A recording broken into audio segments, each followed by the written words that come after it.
mais aussi dans le sens où nos bonnes actions doivent être évidentes aux yeux de tous.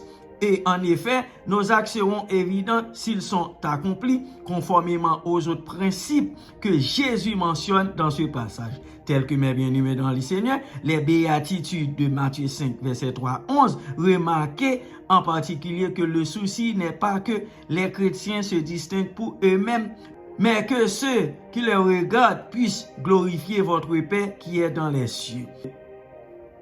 À la lumière de ces versets, mes bien-aimés dans le Seigneur, quelles sont les choses qui peuvent gêner ou empêcher le chrétien de remplir son rôle de sel et de lumière dans le monde?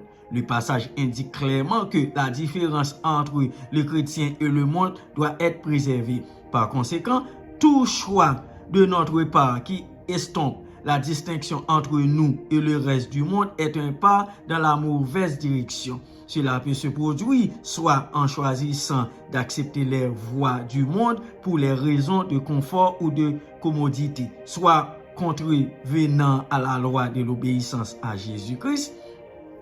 Marc 9, verset 50 suggère que le sel peut être perdu particulièrement par un manque de paix les uns avec les autres. Cela découle du commandement « Ayez du sel en vous, même et soyez en paix les uns avec les autres ». Et dans Luc 14, verset 34-35, bien-aimés dans le Seigneur, nous trouvons une fois de plus une référence à la métaphore du sel, cette fois-ci dans le contexte de l'obéissance à Jésus-Christ en tant que disciple. La perte de la salinité se produit lorsque le chrétien ne prend pas quotidiennement sa croix et ne suit pas le Christ de tout son cœur.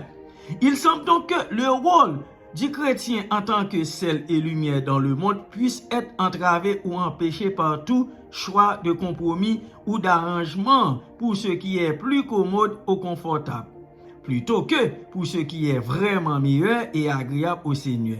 De plus, mes frères et sœurs dans le Seigneur, le statut de sel et de lumière découle naturellement de l'obéissance du chrétien au commandement de Jésus-Christ. C'est alors nous nous éloignons du style de vie conduit par l'Esprit, celui d'un disciple authentique, que les distinctions entre nous et le reste du monde deviennent floues et que notre témoignage est entravé. Pour nous finir, mes bien-aimés dans le Seigneur, ce n'est qu'en restant concentrés sur Jésus-Christ et en lui obéissant que nous pouvons espérer rester sel et lumière dans le monde. Cela nous finit, mes bien-aimés dans le Seigneur. Que Dieu vous bénisse. Passez une très bonne journée dans le Seigneur. Bye bye, à la prochaine.